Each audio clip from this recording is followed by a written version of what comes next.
今天是星期天，大家都放假，对不对？希望呢，你们有一个快乐的星期日。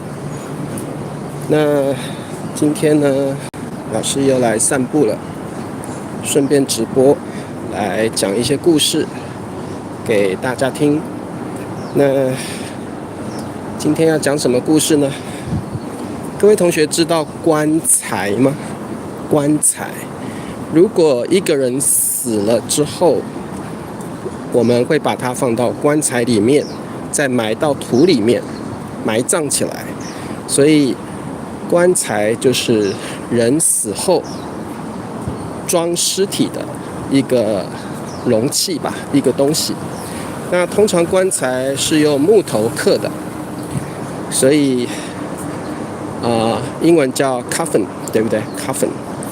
那我们中文有一句俗语是"不见棺材不掉泪"，你也可以说"不见棺材不落泪"。那这句话是什么意思呢？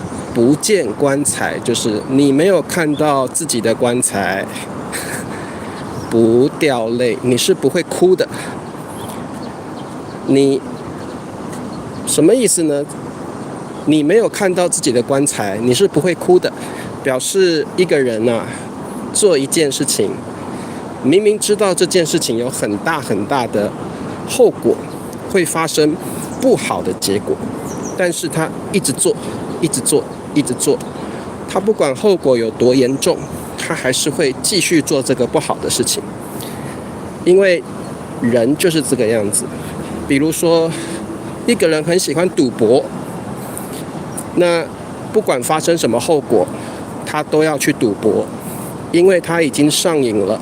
所以一直赌博，一直赌博，赌到钱都没了，赌到把房子都卖了，赌到老婆都跑了，小孩也跑了，他还是继续赌博，一直到都没钱了，怎么办呢？这个情况你就可以说不见棺材不掉泪。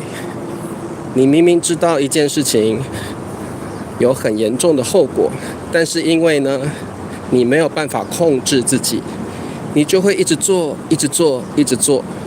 你就可以用不见棺材不掉泪这个俗语，还蛮常用的。谁来啦？Paula， 欢迎 Paula。那老师再举个例子好了，比如说你已经得了糖尿病，你已经有了高血压，结果呢你还是每天喝很多酒，还是每天吃很多肉，你都不控制自己的饮食，那你的糖尿病跟高血压一定会越来越严重。等到以后医生无法治疗的时候，病入膏肓的时候，你才后悔，但是已经来不及了。所以我们就可以说，你真是不见棺材不掉泪。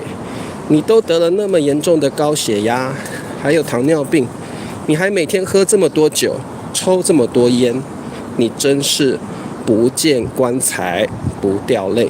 你明明知道做这件事情有很严重的后果，你还继续做下去，真是不见棺材不掉泪。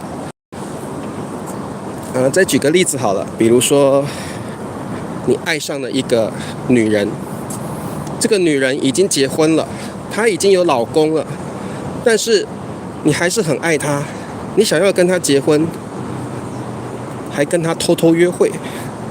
那大家都知道这会发生很严重的后果，因为你喜欢的女人早就结婚了，你还喜欢她，你还跟她约会，你还给她打电话，那当然会有非常严重的后果。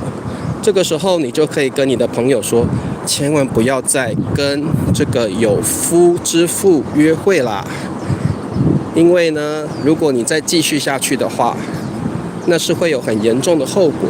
你不要不见棺材不掉泪，发生很严重的后果了你才后悔，那以后就来不及了你要再后悔就来不及了。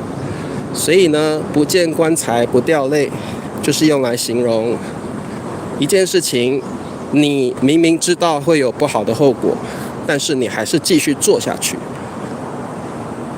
其实我们有时候是这样的人，对不对？有时候你明明知道熬夜是不好的事情，但是你还是每天熬夜，每天打线上游戏，每天晚上不睡觉，在跟别人打视频，每天晚上不睡觉，在打线上游戏，然后早上起来之后才没有精神，然后你就这样做了1年，最后啊，终于生病了，人家就会说你真是不见棺材不掉泪。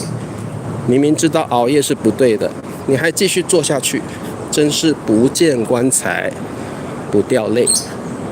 好，这是一个很常用的俗谚啊，所以大家可以把它学起来。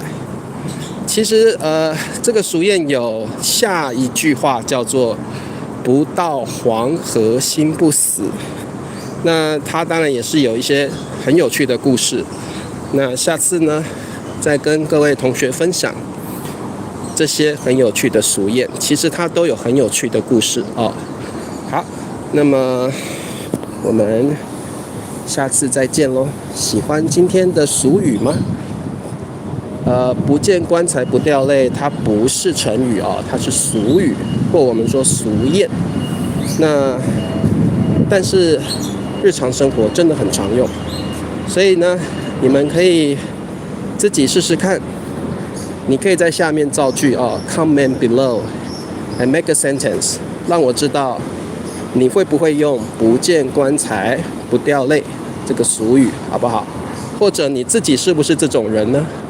你是不是一个不见棺材不掉泪的人呢？理查老师觉得啊，自己有时候是明明眼睛已经很痛很酸痛了，还是忍不住啊，想要看视频，想要做课件，结果眼睛越来越严重，到最后可能要去动手术哦。所以这个理查老师也是不见棺材不掉泪。你是这样的人吗？好，请告诉老师你喜不喜欢今天的俗谚，在下面留言。我们下次见咯，各位同学，周日愉快，拜拜。